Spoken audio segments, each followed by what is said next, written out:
Boa noite, gente. Mais uma vez voltamos aqui ao templo da Igreja Presbiteriana de Jaú, aqui na rua da Quintino Bocaiúva. É fácil, se um dia nós nos encontrarmos aqui presencialmente, é fácil, você chega aqui entre 19h20, 19h30, e 19h30 a gente começa os nossos encontros presenciais. Quando passar a pandemia, por favor, venha nos visitar, será um grande prazer. Vamos começar essa celebração, este encontro, este culto, essa adoração, lendo o Evangelho de João, capítulo 6, a partir do versículo 60. Muitos dos discípulos de Jesus, tendo ouvido as palavras que ele disse, falaram: duro é esse discurso, quem o pode ouvir? Mas Jesus, sabendo por si mesmo que eles murmuravam a respeito das suas palavras, interpelou-os, dizendo: isso vos escandaliza?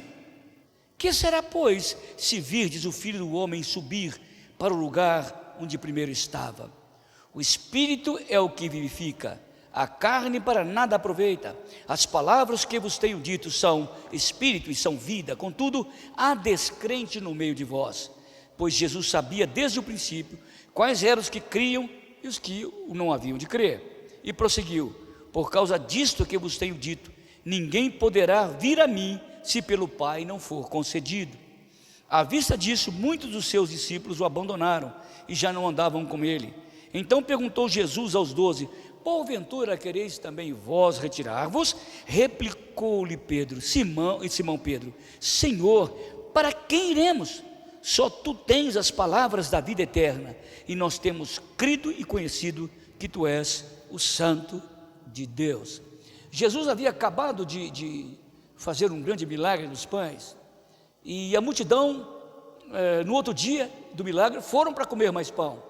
E Jesus disse: vocês não podem ser meus discípulos se não comerem da minha carne e não beberem do meu sangue. Imagina uma teofagia, uma cristofagia, comer Deus, comer Cristo. E aquela multidão, ouvindo aquela pregação, fala: nós não queremos viver com esse homem, ele é louco, fala umas coisas estranhas. E os discípulos ficaram e se escandalizaram. E Jesus está dizendo: vocês estão escandalizados porque eu falei aquilo. E que vocês não querem ir embora também? Pedro disse: Senhor, para quem iremos? Não para onde, para quem iremos? Só tu tens as palavras de vida eterna. Veja uma multidão, depois os discípulos, e depois foram se retirando, e Jesus ficou lá no Calvário, sozinho, somente as 3 Marias e João, o apóstolo.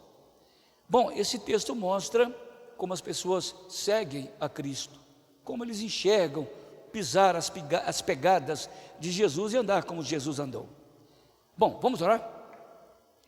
Deus, mais uma vez estamos aqui. Quantas e quantas vezes esse ano, Deus, o ano passado, falamos através dessa cátedra sagrada do púlpito as palavras do Senhor. Muitos ouviram e muitos abandonaram. Outros ficaram mais distantes ainda, dado ao desafio natural que a tua palavra traz ao coração do homem. Mas outros que se aproximaram, que entenderam a mensagem e que se voltaram com mais profundidade para Cristo.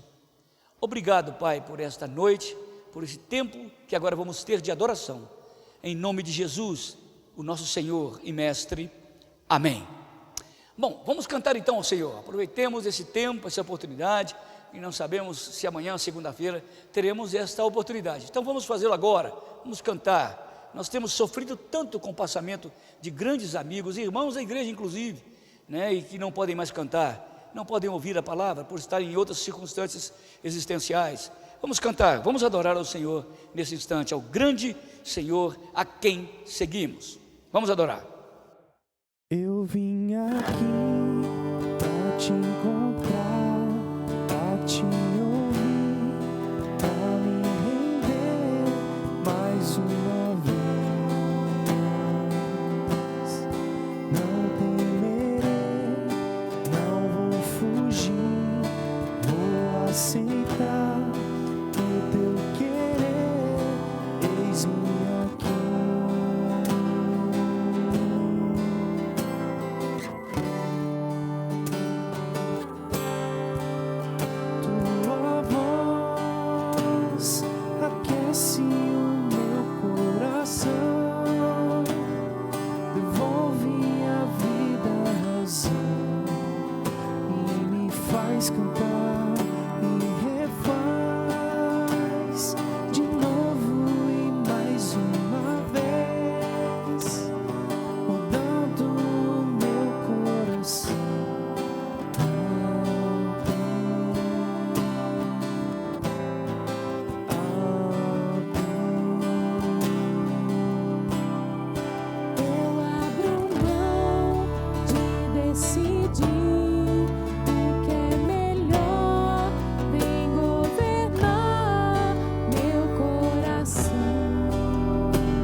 É essa voz que tranquiliza o nosso coração diante de tudo que estamos vivendo, Pai. E pedimos, Senhor, que através dessa voz nós possamos chegar na Tua presença e Te adorar, Pai. Que nós consigamos, apesar de tudo que tem acontecido, confiar no Senhor e descansar no Senhor, que é o Senhor quem cuida de nós, Pai.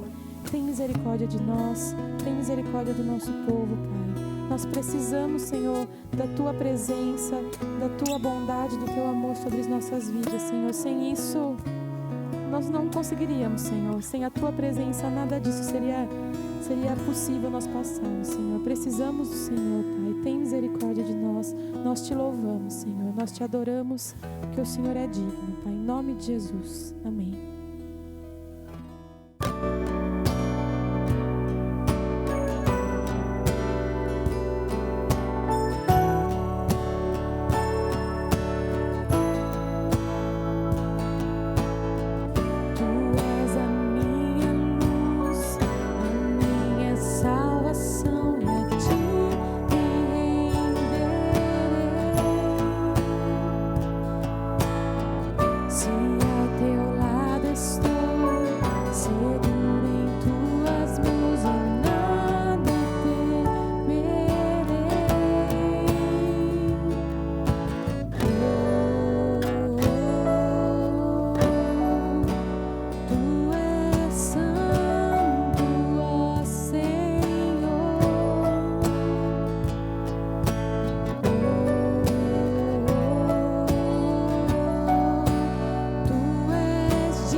Sempre reinará, aleluia.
Olá, gente, vocês que estão participando do culto conosco, quero trazer uma palavrinha para vocês sobre o nosso sistema de arrecadação.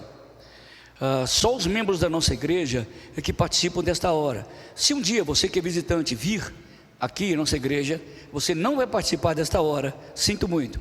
Se você quiser participar, deve se tornar membro da igreja para saber como nós recebemos, como nós administramos os nossos bens. Claro que precisamos de dinheiro, ar-condicionado, secretaria, departamento, as pessoas que trabalham conosco, pastor, todos nós precisamos.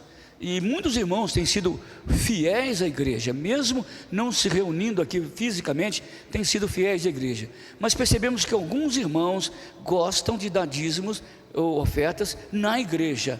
É a mesma coisa que se você der no banco ou então ligar para a secretaria da igreja. Então você é bem-vindo. Você que ainda não fez isso e que por alguma razão se sente constrangido em fazê-lo, pode ligar para a secretaria da igreja, algum presbítero, algum diácono, ele chegará até você. Mas faça isso, porque é um privilégio que Deus tem dado a gente, através desse dinheiro, servir a comunidade de Jaú. Deus te abençoe. Um bom culto. Bom, nós já ouvimos o recado da arrecadação da nossa igreja, o jeito como nós fazemos essas coisas, como trabalhamos com dinheiro. Nós precisamos de dinheiro para sobreviver.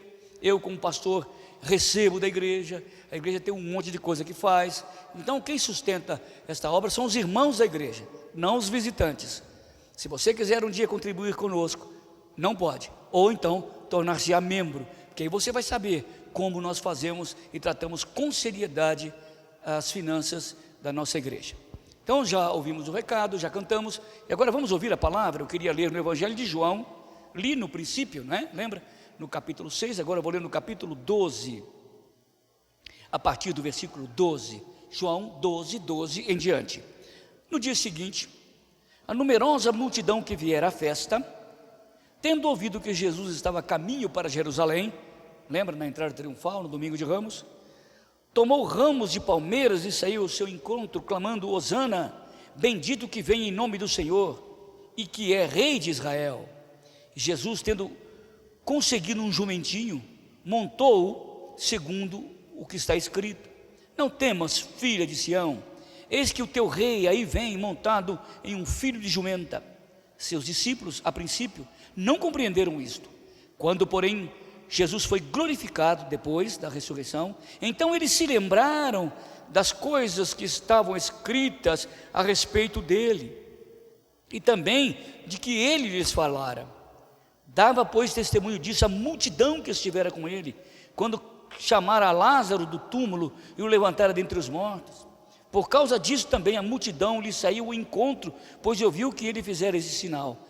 De sorte que os fariseus disseram entre si: vede que nada aproveitais, eis que aí vai o mundo através dele. O mundo vai após ele.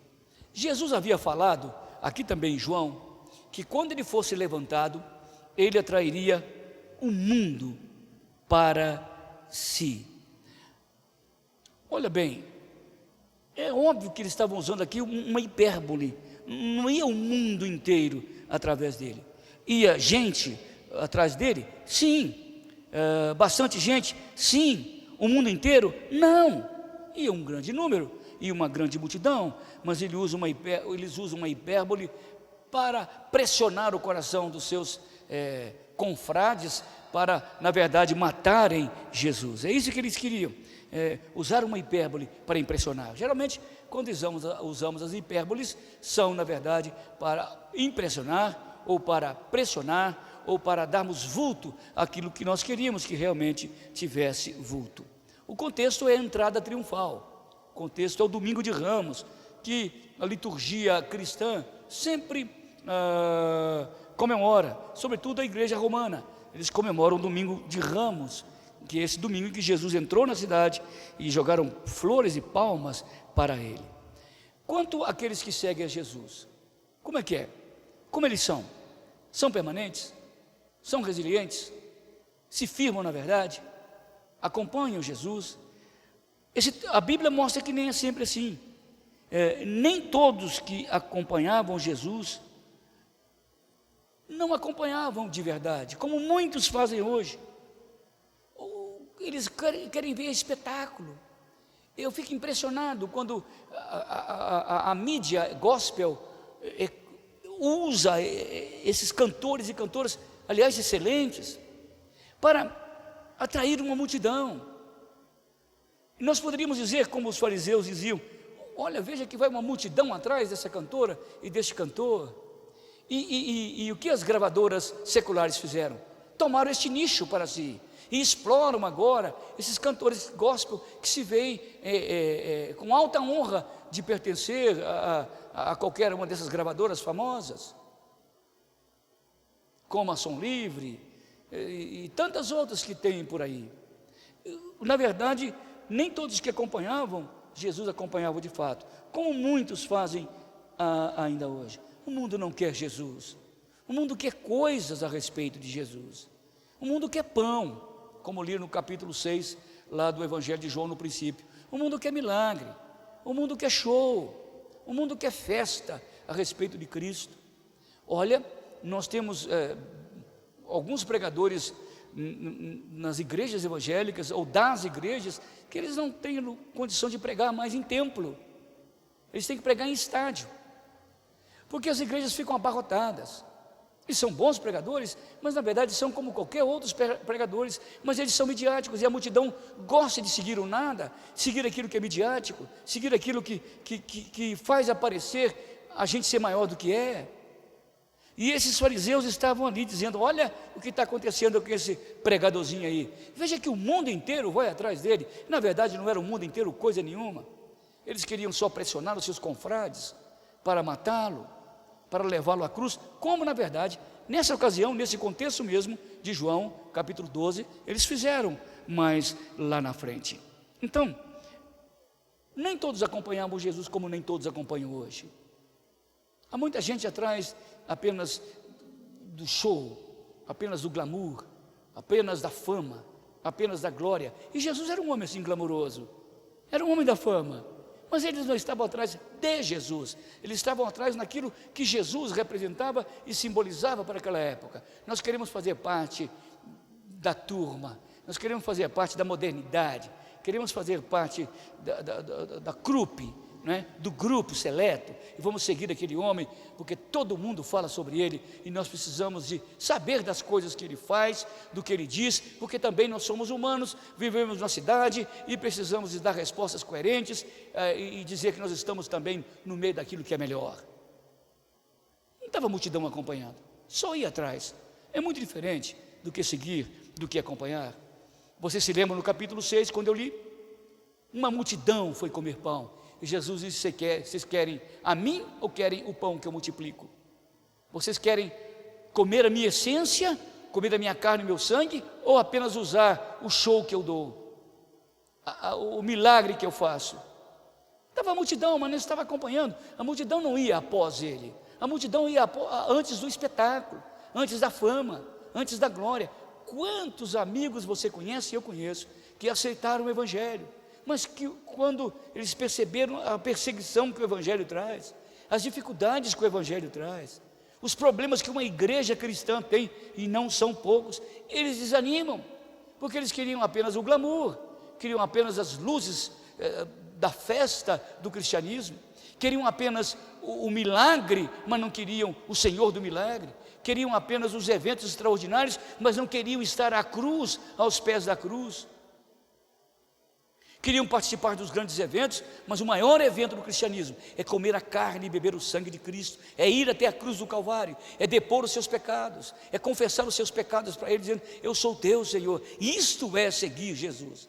Aquela multidão, a mesma que seguia e que colocava palmas na rua e rosas e flores, é a mesma que gritava diante de Pilatos: mata-o, mata-o, e mata-o da forma mais vexatória, mais vergonhosa, crucifica-o.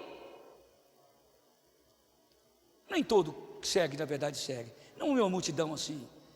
Eles queriam criar, apenas os fariseus, uma estratégia para matar Jesus. Nem todos que caminhavam com ele tinham, na verdade, compromisso com ele. Não seguiam de fato, e também não tinham compromisso com ele. Jesus diz no capítulo 6 de João: e vós não quereis ir também? Lembra que eu li no começo, quando a multidão estava indo embora, que não queria comer a sua carne e beber o seu sangue? Vocês não querem ir embora também? E eles ficaram, e Pedro disse: não, nós não queremos ir embora, nós de fato queremos te seguir. E Jesus disse: aquele que quiser ser meu discípulo, a si mesmo se negue, tome a sua cruz e siga-me. Muitos querem seguir Jesus voluntariamente, mas não querem abandonar os seus afazeres. Alguém quis seguir Jesus, disse: mas deixa eu enterrar primeiro meu pai, depois eu te sigo.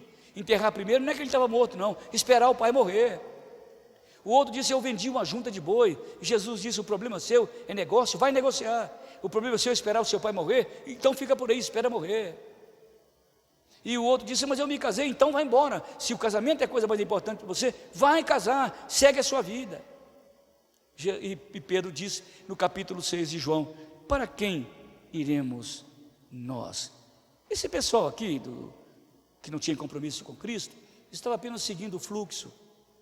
Tem gente que segue o fluxo sem saber o conceito, sem saber a essência. Liga o automático, porque as pessoas falam assim, eu também vou falar. As pessoas cantam assim, eu também vou cantar. Se Cristo é o da moda, eu também vou segui-lo. Mas de repente eu também posso negá-lo e deixá-lo, porque eu não tenho compromisso com a pessoa dele. As nossas igrejas têm gente, com as igrejas evangélicas e católicas, que tem tremendos compromissos com o dogma, com a liturgia, com o culto, com a música, com a reza, mas não tem compromisso com ele. Jesus disse para os fariseus no Evangelho de João: e não quereis vir a mim para terdes vida. Vocês já viram essas igrejas modernas, que são igrejas de novidade? Novidade. E elas só giram atrás de novidade, giram como se estivesse girando no ar. Se tirar novidade não sobra nada, porque não tem compromisso com o Senhor da igreja, que é Cristo. Não tem compromisso com a essência do cristianismo, que é seguir a Jesus a despeito de qualquer coisa, em detrimento de qualquer coisa sobre a minha vida. Eles seguiam, mas não tinham nenhum compromisso com Jesus Cristo, simplesmente seguiam o fluxo. Por que esse pessoal não tinha compromisso? Porque eles não tinham a real percepção de quem era aquela pessoa. Não tinha percepção. Eu vejo as igrejas abarrotadas de fiéis, seguidores. Sabem, levam tudo quanto é coisa para a igreja para receber um milagre. Até dão dízimo para receber um milagre, para trocar a bênção com Deus. Até. Mas não tem percepção real quem é a pessoa do Salvador. Quem é esse Jesus que veio à terra, que nasceu da Virgem Maria? Quem é esse que acalma o mar? Quem é esse que cura os leprosos? Quem é esse que vai até o túmulo? Quem é esse que vai até o inferno? Quem é esse que ressurge dos mortos? Quem é esse que está sentado no trono da glória? Quais as implicações dele na minha vida e na minha vida como ele? Não tem real percepção de quem é ele. Não tem compromisso nenhum com ele. Pode até ter com a religião dele, pode até ter compromisso com o pastor dele, com o padre, com os dias da reza, do culto, da missa, mas não tem compromisso com a pessoa de Jesus Cristo. Quando saem dos templos, é como se tivesse deixado uma coisa e não seguindo ninguém, porque o cristão verdadeiro pode ir no templo, mas ele sai seguindo Jesus. Ele continua na segunda-feira do mesmo jeito, caminhando com Cristo, lutando, sofrendo, sendo abençoado também, mas com Jesus, levando a sua cruz dia a dia, não abrindo mão de dar bom testemunho da verdade, porque ele tem compromisso com uma pessoa, não com uma ideia, não com a filosofia, não com a religião. É uma pessoa que tem sentimento, é uma pessoa que sente como eu sinto, que tem nome, que tem história. O Jesus de Nazaré que morreu e ressuscitou. Eu tenho que ter compromisso com a pessoa de Cristo. Geralmente quando Jesus chama a pessoa, ele diz: venha e morra. Nós queremos viver do nosso jeito e seguindo Cristo, não tem jeito. Por isso é que o nosso compromisso fica apenas um compromisso externo, um compromisso superficial, um compromisso sem transformação de vida, porque não é compromisso com pessoa, é com ideia, é com filosofia, é com teologia, é com doutrina. Nós cantamos nas nossas igrejas que amamos a Cristo e que Ele nos ama, e quando saímos daqui, nos esquecemos disso, porque ofendemos os outros, porque somos infiéis, porque somos desonestos, que as nossas palavras não são consentâneas com as nossas atitudes. Aquilo que nós falamos aqui era apenas um som vazio e oco, porque não tinha pessoa, não tinha o tu, só tinha o eu.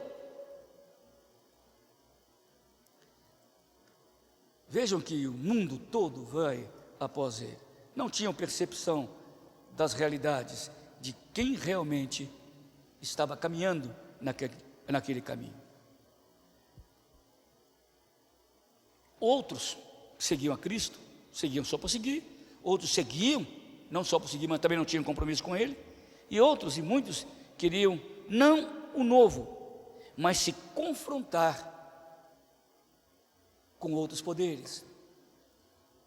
Muitos que seguiam a Cristo não seguiram, e quando ele chegou, eles aclamavam-no como rei. Diz o texto aqui, que eles diziam: aí vai o rei de Sião, não temas, ó filho de Sião, eis que o teu rei aí vem montado num filho de jumento. O que as pessoas esperavam? Que o rei estivesse ali, que não viesse montado num jumento, mas num cavalo fogoso romano, que viesse para trazer libertação política, que viesse para trazer libertação econômica, que viesse para trazer libertação financeira.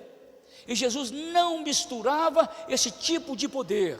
A religião de Jesus, o cristianismo, não se mistura com esse tipo de poder.